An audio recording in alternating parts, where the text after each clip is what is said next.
मैं कोई बहुत लंबी चौड़ी बात नहीं कहूँगा, लेकिन मैं सभी संबंधित विभाग के अधिकारी और कर्मचारियों से कहना चाहता हूँ कि आप सभी लोग इस संकल्प यात्रा को केवल एक टारगेट के रूप में ना लें कि मेरे विभाग में 5 लोगों को फायदा मिल गया, मेरे विभाग में 10 लोगों को फायदा मिल गया। टारगेट के अलावा आप सभी लोग, सभी अधिकारी और कर्मचारी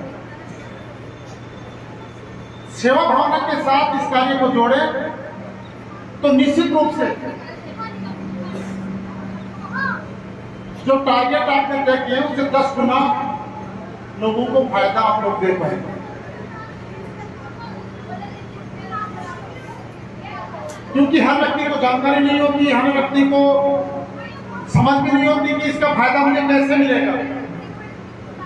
तो आप सब लोग उसको तसल्ली से सुने, उसके क्या दिक्कत आ रही है उस समस्या को आप समाधान करें, क्योंकि आप लोगों की भी जिम्मेदारी है जो सरकार ने आपको दी है, और हमारी भी जिम्मेदारी है कि जनता ने आपको ये दायित्व सौंपा है कि आम आदमी को फायदा मिले, आम आदमी को लाभ मिले। मैं कई सारी इन यात्राओं में हमारी विधानसभा में गया हूं। एक अपील मैंने सभी अधिकारी बंधुओं से और कर्मचारी बंधुओं से पहले भी की है, बात भी कर। मेरा चुनाव को लेकर कोई पूर्वाग्रह नहीं है, मुझे किसी से कोई समस्या नहीं है, लेकिन आपकी प्राथमिकता ये होनी चाहिए कि जो भी आम आदमी आपके पास काम कराने के लिए आता है उसको आराम से आप लोग बिठाएं, तसल्ली से उसकी बात सुने और उसकी समस्या का समाधान करें। आपके पास समाधान नहीं है तो उसका रास्ता बताएं। ये पहली प्राथमिकता हमारी होनी चाहिए।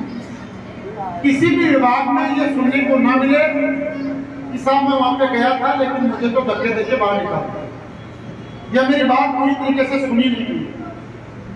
सभी लोग आप इस बात को परिपाटी समझें या इसको आदत में डालें। आप सभी, मेरी आप लोगों से यही अपील है, क्योंकि कोई भी व्यक्ति आपके और हमारे पास आता है तो बहुत बड़ी उम्मीद लेके आता है कि मैं वहां संबंधित विभाग में जाऊंगा, आज मेरी जो भी समस्या, मेरा काम है वो निश्चित रूप से होगा। और अगर आप उसको बात सुने बिना वापस लौटाते हैं तो उसको बहुत बड़ा आघात पहुंचता है, वो 5 जगह इधर उधर फोन करता है। बस यही प्राथमिकता आपकी होनी चाहिए, बाकी मेरा कोई पूर्वाग्रह नहीं है। जो भी साथी कर्मचारी अच्छे काम करेंगे, पब्लिक जिससे संतुष्ट है, लोगों के अच्छी तरीके से काम करके और अच्छी परफॉर्मेंस देंगे, मैं आपको विश्वास दिलाता हूं आपकी कोई भी विचारधारा हो, मुझे उससे कोई फर्क नहीं पड़ता। आप सब लोग जनता के काम करें, आपको मेरे से कोई परेशानी नहीं होगी। और मैं आपको यह भी कहना चाहता हूं कि आपके संबंधित विभाग में किसी चीज की कमी है, आप काम तो करना चाहते हैं लेकिन आपके पास संसाधन नहीं है, जिसके कारण से जनता को परेशानी हो रही है। तो आप सब लोग उसको मुझे बताएं, मुझे सूचना दें, उसको पूरी करने की जिम्मेदारी मेरी है, वो उपलब्धता मैं करवाऊंगा। यह आपको मैं विश्वास है।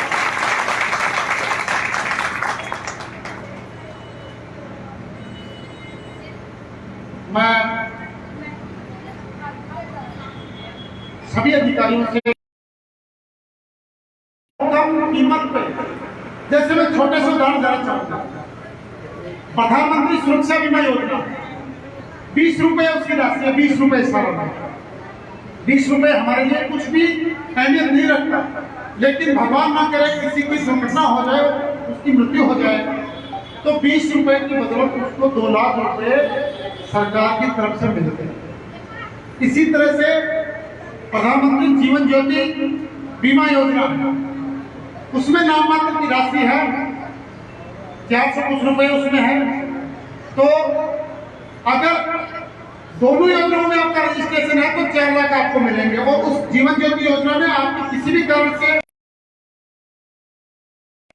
इन छोटी छोटी ये योजनाएं बहुत इंपॉर्टेंट है, इनमें राशि बहुत कम लगती है, लेकिन जानकारी के अभाव में हम इसको नहीं कराते। और जब हमारा कोई अपने किसी कारणवश दुर्घटनाग्रस्त हो जाता है तो फिर हम कहते हैं कि अगर हमारे पास, हम पूछते हैं यार इसमें कोई योजना थी क्या, इसमें कोई योजना थी। आप सभी लोग इन चीजों की जानकारी दें, लोगों को जागरूक करें, तब जाकर जो सोच हमारे प्रधानमंत्री जी मोदी ने ली है वो सोच पूरी होगी और जो उन्होंने 2047 तक विकसित भारत का एक सपना देखा है वो सपना पूरा होगा। मैं आम आदमी को, साधारण आदमी को भी इस मंच के माध्यम से कहना चाहता हूँ, फिर भी अगर आपकी कोई समस्या का समाधान नहीं होता, आपके कभी कोई आपको लगे कि यार मैं ये प्रॉब्लम है लेकिन मैं क्या करूं, तो मैं आपको कहना चाहता हूं कि आप सिर्फ मेरे मोबाइल नंबर डायल कीजिए, मुझे सूचना कीजिए, आपकी समस्या का समाधान करने की जिम्मेदारी मेरी है। क्योंकि आप लोगों ने मुझे बहुत बड़ा आशीर्वाद दिया। जब चुनाव का रिजल्ट आया उसके बाद में हमने चुनाव के रिजल्ट का विश्लेषण किया, आसपास की सीटों का भी, तो मैंने इस विश्लेषण में पाया कि जयपुर से निकलने के बाद जब हमारा इलेक्शन स्टार्ट हो जाता है तो उसके बाद में फिर हनुमानगढ़, गंगानगर, पाकिस्तान बॉर्डर तक, जैसलमेर, बाड़मेर तक जितना बड़ा आशीर्वाद आप लोगों ने मुझे दिया है, किसी भी जनप्रतिनिधि को जनता ने इतना बड़ा आशीर्वाद नहीं दिया। और इस बात का मुझे अच्छी तरह एहसास है कि जितनी बड़ी जीत आप लोगों ने दी है उससे ज्यादा बड़ी जिम्मेदारी मेरी खुद की आप लोगों के प्रति है। इस बात का मुझे एहसास।